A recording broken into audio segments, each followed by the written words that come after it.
20강 시작하겠습니다. 마지막 키워드인데요.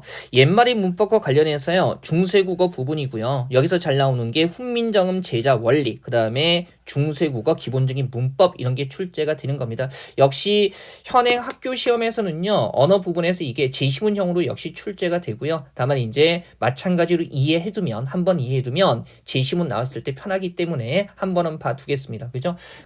사실 이제 올해 수능 말고요. 작년에 봤던, 그러니까 2023년에 2024년 대입 목표로 봤던 수능에서 언어 부분에서 훈민정음 제자 원리와 관련된 부분이 또 제시문형으로 출제가 됐습니다. 그래서 우리 시험에서도 설명 주는 형태로 출제될 확률이 높다는 거 알아두시고요. 자, 이런 거죠.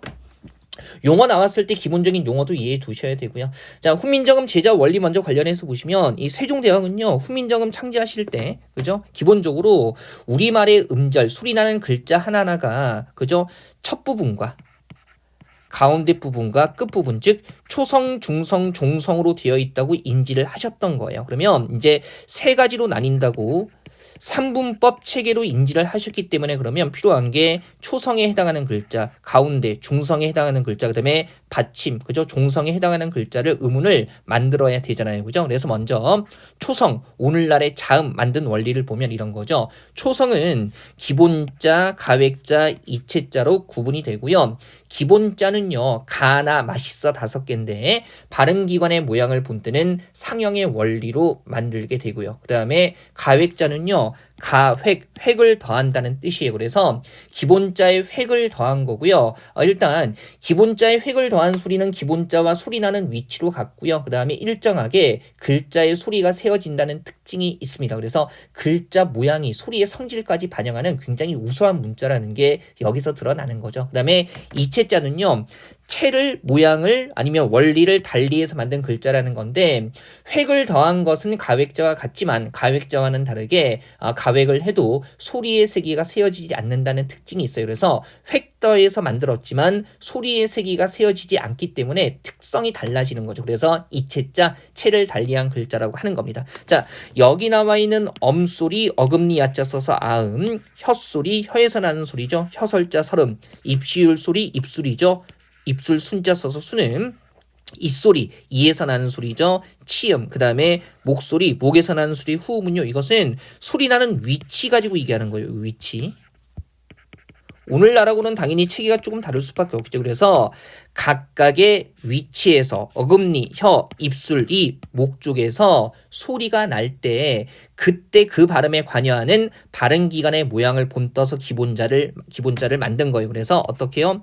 아설 순치후, 이거는 아예 알아두는 게 좋습니다. 아설 순치후 뭡니까? 가나 맛있어.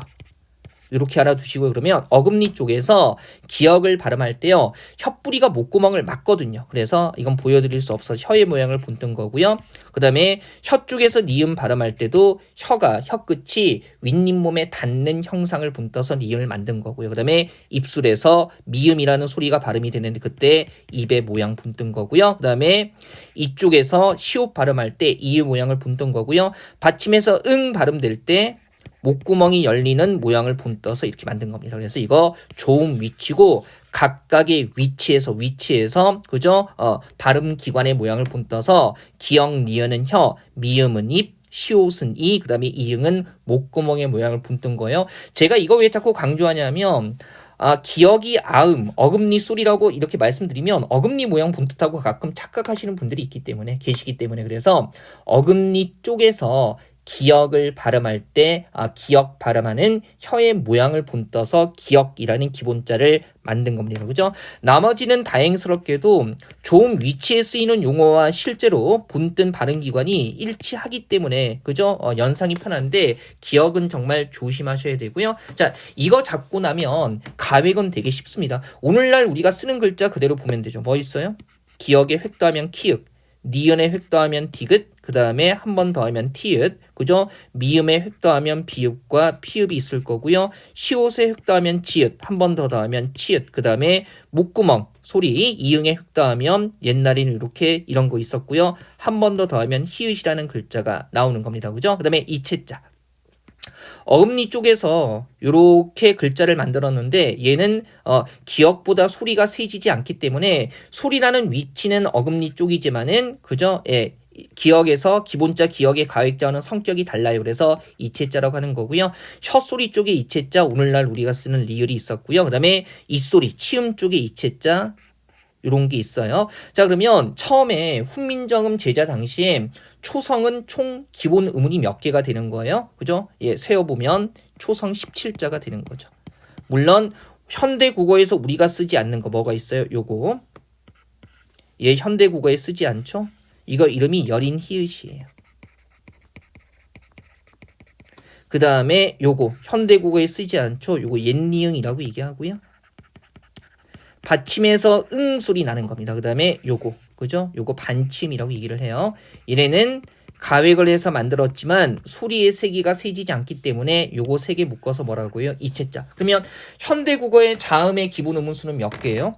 17개에서 이거 3개 빠졌으니까 14개죠. 그리고 선생님 쌍기역이나 쌍디귿 같은 건 왜 없나요? 쌍기역은 기역이라는 기본자를 옆으로 나란히 2번 쓴 거기 때문에 기본 음운수에는 포함되지 않는 겁니다. 그래서 기본자를 그냥 응용한 거라고 보시면 되죠. 그래서 현대국어의 자음의 기본 음운도 기역부터 히읗까지 14개로 잡고 그 다음에 된소리로 쌍기역, 쌍디귿, 쌍비읍, 쌍시옷, 쌍지읒을 따로 잡고 있죠. 그죠? 뭐 가볍게 보시면 되고요.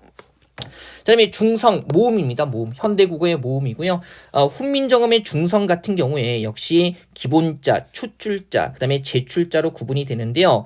기본자는 삼재라고 해가지고요. 삼재, 즉 우주를 구성하는 기본 요소죠. 그래서 천지인의 모양을 형상화해서요. 본떠서 만든 거고요. 그 다음에 추출자는 한 번 꺼냈다는 얘기인데 기본자, 이에 아래아를 한 번 결합한 거고요. 제출은 다시 제자 쓰는 거니까 추출자에 또다시 아래아를 결합해서 만든 거죠. 다시 아래아를 결합해서 만든 거. 그럼 이런 거예요. 옛사람들은 하늘이 둥글다고 생각했기 때문에 그죠? 그 둥근 모양을 본떠서 요거 아래아라고 하는 거죠. 만들고요. 그 다음에 땅, 평평하니까 그리고 사람은 그 사이에 서 있는 존재여서 이렇게 되는 거고요. 우리 왜 그 우주의 기본 요소 얘기할 때 음양 오행설에 따르면 하늘은 양이고 땅은 음이잖아요. 그래서 요 계열에서 만들어지는 게 양성 모음, 요 계열에서 만들어지는 게 음성 모음이에요. 그러면 보세요. 여기서 양성 모음 만들어지는 거죠. 그러면 추출, 아래아와 을을 한번 합하면 오.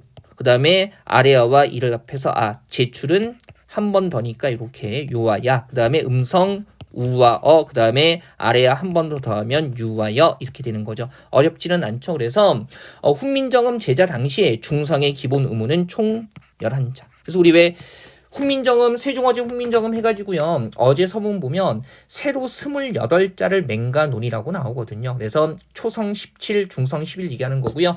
현대국어의 모음의 기본 음운은 10개죠. 지금 요게 빠졌으니까 현대국 요거 빠졌으니까 우리가 흔히 아야, 어여, 오요, 우유, 의라고 얘기하는 10개가 아래아 빠진 요 10개 얘기하는 겁니다. 그죠? 요거 현대국어에 안 쓰이죠. 아래아고요. 그러면 현대국어의 기본 음운은요. 자음 14개, 그 다음에 모음 10개, 20넉자고요. 그러면 훈민정음 제자 당시에 28자에서 4개가 사라진 거죠. 그 4개 사라진 거 뭐예요?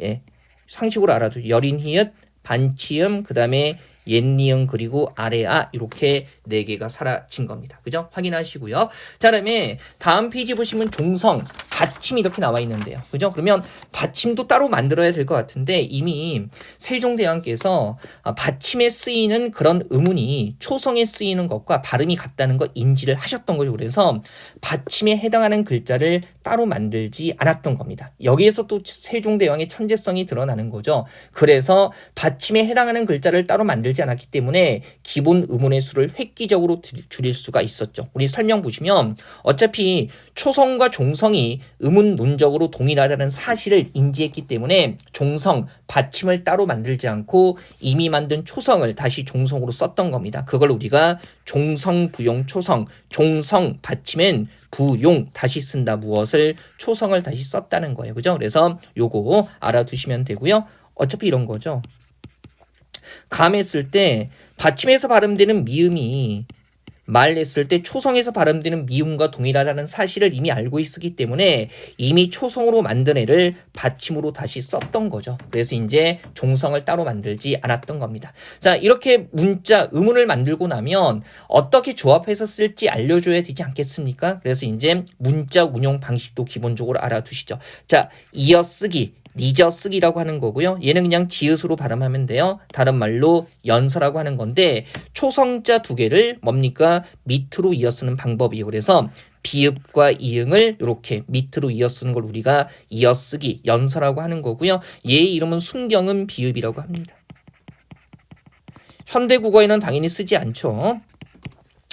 나란히 쓰기, 갈바 쓰기 해가지고요. 다른 말로 병서라고 얘기하게 되는데요. 이를테면은 자, 이렇게 초성이나 종성을 옆으로 나란히 표기하는 방법이죠. 그래서 이를테면은 이렇게 기역 두 개, 디귿 두 개 이런 식으로. 그래서 같은 초성을 옆으로, 그죠? 같은 것을 옆으로 나란히 쓰는 것을 각자 병서라고 하고요.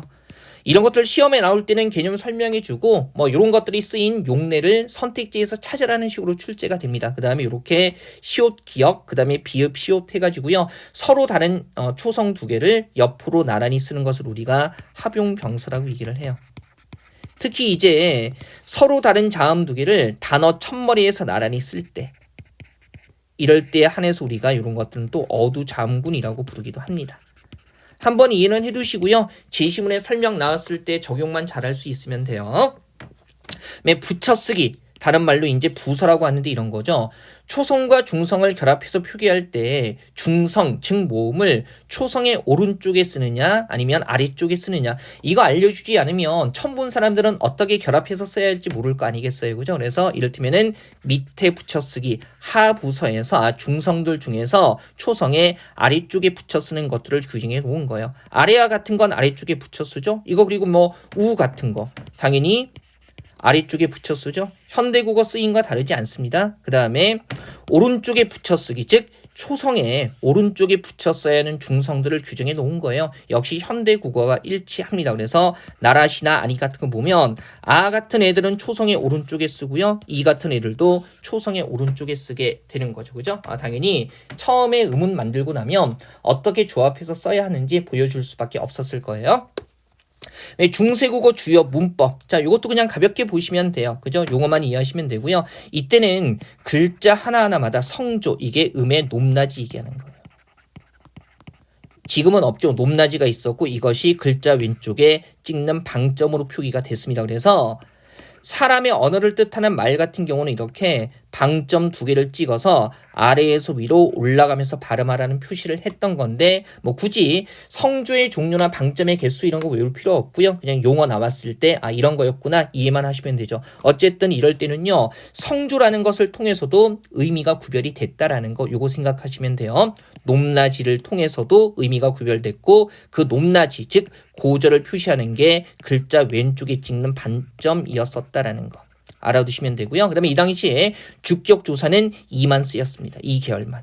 그래서 경우에 따라 이런 형태가 나타나기도 하고 이런 형태가 나타나기도 했던 거죠. 가는 근대국어 말기에 등장해요. 그 다음에 오늘날에는 이 왜, 위가 다 단모음이잖아요. 근데 당시에는 이게 다 이중 모음이었었고요. 당연히 이제 발음도 역사적인 변화를 겪겠죠. 그 다음에 중세국어 특유의 객체 높임의 선어 발음이 있었어요.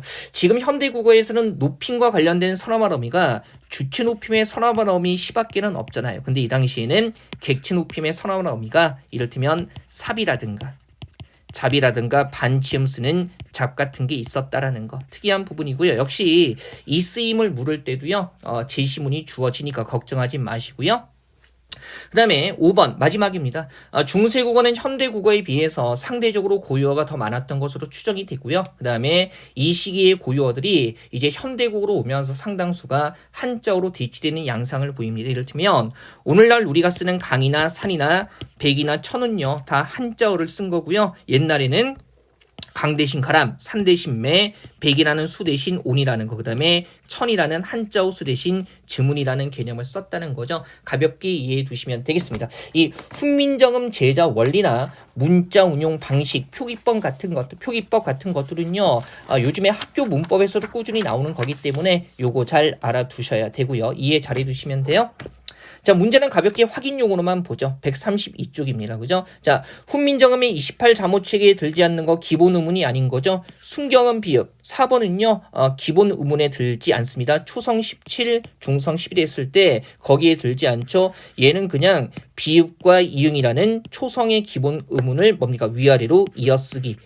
그죠? 연서한 것에 지나지 않습니다. 그 다음에 이번에 역사적인 변화도요. 앞에 거 보고 가볍게 확인할 수 있으면 돼요. 그래서 옳은 거 했을 때 15세기 국어의 애의 왜 위 등은 당시에는 이중모음, 현대 국어에서는 단모음이기 때문에 소리값, 음값 바뀐 게 맞고요. 그 다음에 주격조사는 이 당시에 2개월밖에 없었다고 했죠. 가는 근대국어 말기에 등장합니다. 그 다음에 어리다라는 것은요. 요거는 뭐 외울 필요는 없는데 원래 현명하지 못하다에서 나이가 적다로 바뀐 거예요. 그래서 순서 잘못돼 있고요. 어리다가 이게 어디서 등장하는 거냐면 세종어제 훈민정음 어제 서문 보면 어린 백성이 니루고자 홀빼이셔도라고 해가지고요. 어리석은 백성이 말하고자 하는 바가 있어도 이런 식으로 해석이 되거든요. 그래서 의미 변화 있는 거고요. 그 다음에 15세기 국어는 방점으로 뭘 나타냈어요? 장단이 아니라 고저.